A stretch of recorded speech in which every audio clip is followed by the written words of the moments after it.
frequently asked questions on the U.S. Citizenship Act of 2021, the current state on the public charge rule, and the current state on the U.S. Citizenship Civics test will be today's topic of discussion.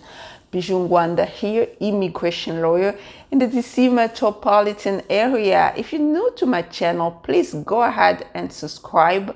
If you're not new, welcome back, and please don't forget to hit the notification bell so you don't miss any of my video. If you enjoy those type of content, please like, share, and comment below. Let's get right into it. Frequently asked questions on the U.S. Citizenship Act of 2021, the Biden proposed amnesty of 2021. We're waiting for it, okay? They're shooting for April 1st. But we know, we are realistic. We know that perhaps the entire bill will not pass at once, but this bill will go into pieces. It's going to be broken into pieces, and that way we will allow, of course, they will allow some portion of the bill to pass. Okay, let's get right into it again. So we have the merger team, which is the an 8-year pathway to citizenship to 11 million undocumented people. We're talking about 11 million undocumented people.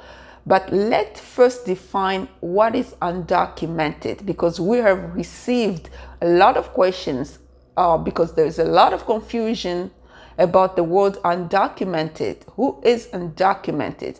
Undocumented simply means someone with no legal status.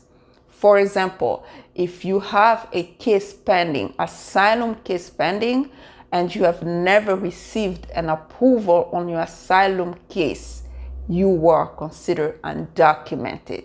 Whether you have your work permit or your travel document, you are still, in the eyes of immigration law, considered undocumented. Okay?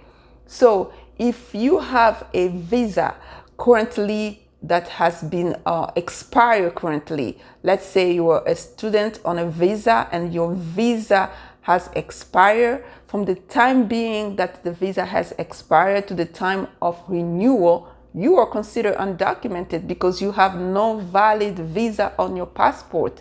Let's say that your TPS has expired, you're trying to renew it. At the time being, at that space of time, you are considered undocumented because you have no legal status in the US. That's what undocumented really means. It simply means you have no US legal status, meaning you have no green card, you have no U.S. citizenship, or you have no valid visa on your passport. Okay, that's undocumented. We have cleared this one up.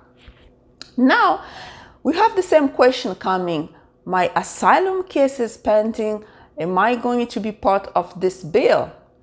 Your asylum case is pending. Yes, you are undocumented, so you will be part of this bill if the bill passes. Okay, the bill says that if you have been in the US as of January 1st, 2021, and you find yourself undocumented, meaning with no legal status, you are part of the bill. Remember, we're talking about 11 millions of people, so pretty much include everybody that are considered undocumented. Okay, now we have the second question. So pretty much a layer to that question, asylum question. It says that, let's say I have been granted withholding of removal for my asylum case. I went to court and filed for withholding of removal, and the judge has granted me that relief. What am I supposed to do? Because now am I considered undocumented, or am I considered just with some type of legal status. Okay, this is a very difficult question. I am going to try my best to answer that question. Remember, with people that have been granted withholding of removal on their asylum case, what's happening is that they give you the right to stay in the US, and they give you the travel document, and they give you the work permit, provided that you apply for all those things. So you receive all those things. You have the right to stay. Your presence now in the US is considered legal, but your path to a green card becomes challenging. You don't have any path to a green card unless in certain cases you get married, or you get a sponsor type of job that will sponsor you to a green card. But those cases are very challenging because the type of situation you find yourself in is very difficult, and then it's very challenging. So let's say that this bill passed. What are you going to do? So basically, when this bill passed, what we're trying to argue for you is that although, because let's say this bill passes because it's an amnesty, basically they're trying to forgive people who came to the US and they stay unlawful in the US because they actually have no legal status, and pretty much some of them, they never even apply for asylum. Some of them, they just overstayed the visa and they just stayed like that. So pretty much this amnesty is like a forgiveness. So we are going to argue on your case that because they are forgiving those type of people, they should consider forgiving you as well, so that you can find a path to US citizenship. Because remember, with your benefit, you do not have a path to green card, a clear path to green card. You have to find other ways to get a green card. You cannot adjust your status just like anybody else. Let's say somebody with asylum case, their asylum case, gets approved, they can adjust the status after 1 year. But in your case, you can't even do that. It has to come from a different type of sources. So that's why I'm saying that your case will be challenging, but we can argue in different ways if this bill passes. Okay? So now we're talking about, in the bill, we have the DREAM Act, the Promise Act, and people are so confused. I was confused too, just to be honest, with this DREAM Act, Promise Act, DACA. What is it inside?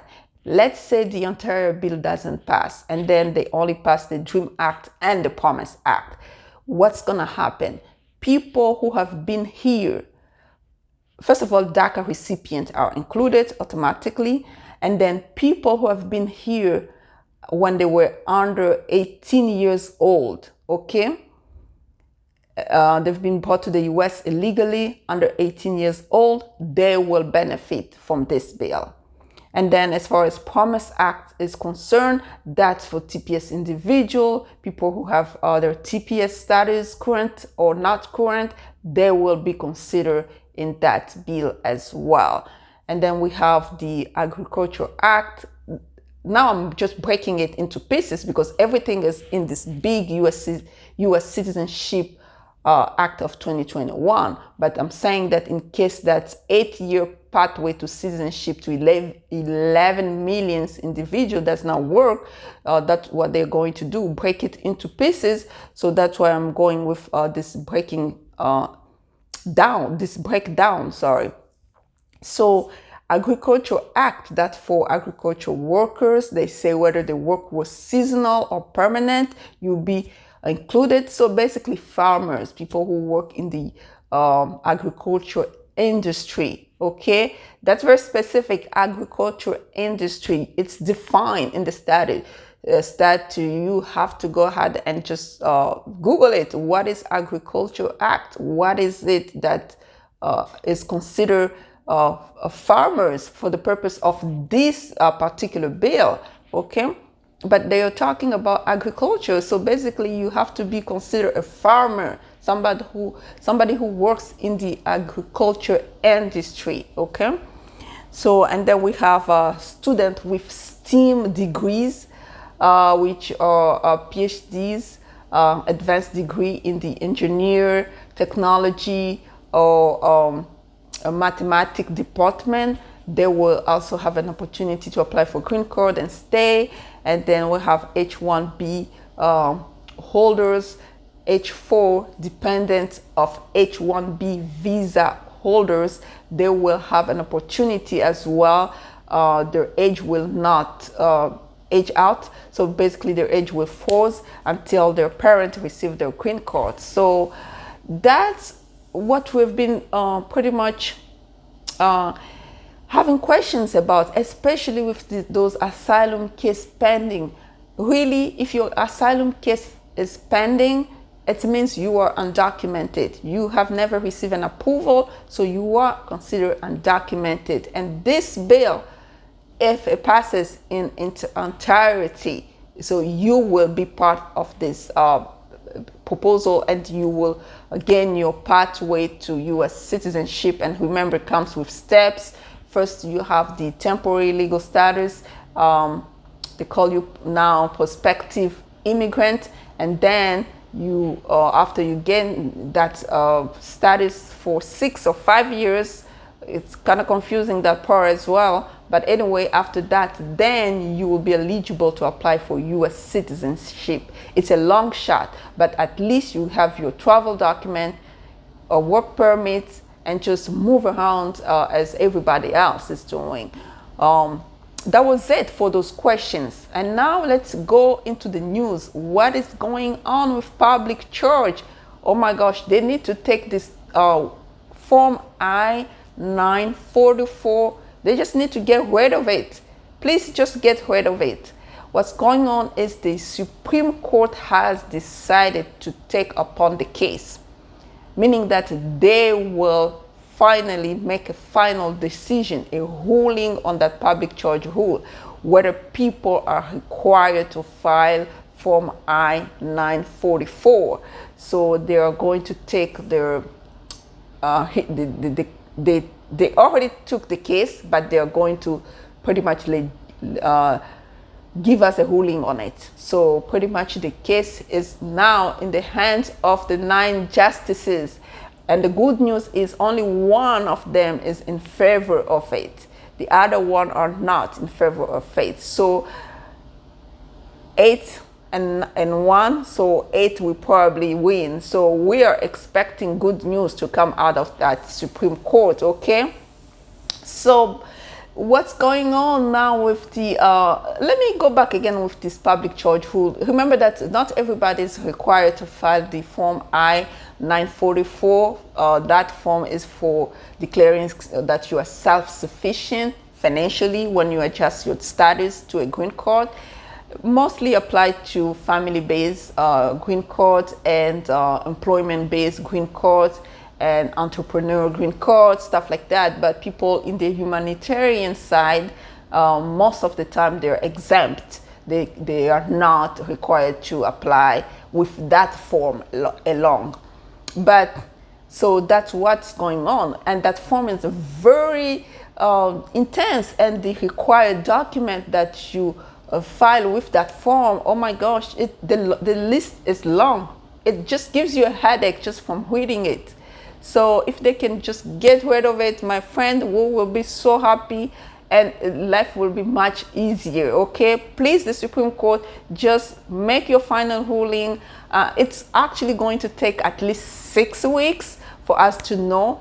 The ruling might come sooner, but the process takes, if we go with the normal process, it takes at least 6 weeks, okay? From the date that they took the case, which was February 22nd, 2021. So now what's going on with the USCIS Civics test? I mean, this US citizenship civics test. Okay, what's going on is that USCIS is reverting back to the 2008 test. So my friend, if you're planning to apply for the US citizenship, the test you will be taking starting March 1st is the test version 2008, okay? Which has only 100 questions, and no more 128 questions. The Biden administration they're just gonna, they have get rid of it. Finally, it's out. So starting March 1st, 2021, you will take the, basically you take the version 2008, the older version. People who applied between, I guess, people who are applying between, who actually apply on December 1st, and between December 1st, 2021 and and February 28th, 2021, December, let me go back. People who apply on December 1st, 2020 until February 28th, 2021 will have an option either to take the older version of 2008 or the version of 2020, the Trump version. So you have the choice. But starting on March 1st, everybody will only take the new, the older version, because they are reverting back to the 2008 version. I guess it is clear. Just know that start March 1st to 2021, you will take the older version, which has 100 questions only.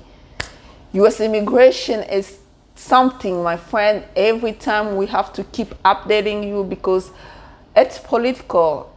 So that's why the law on immigration changes every time we have a new administration, and you have to keep up, we have to keep up.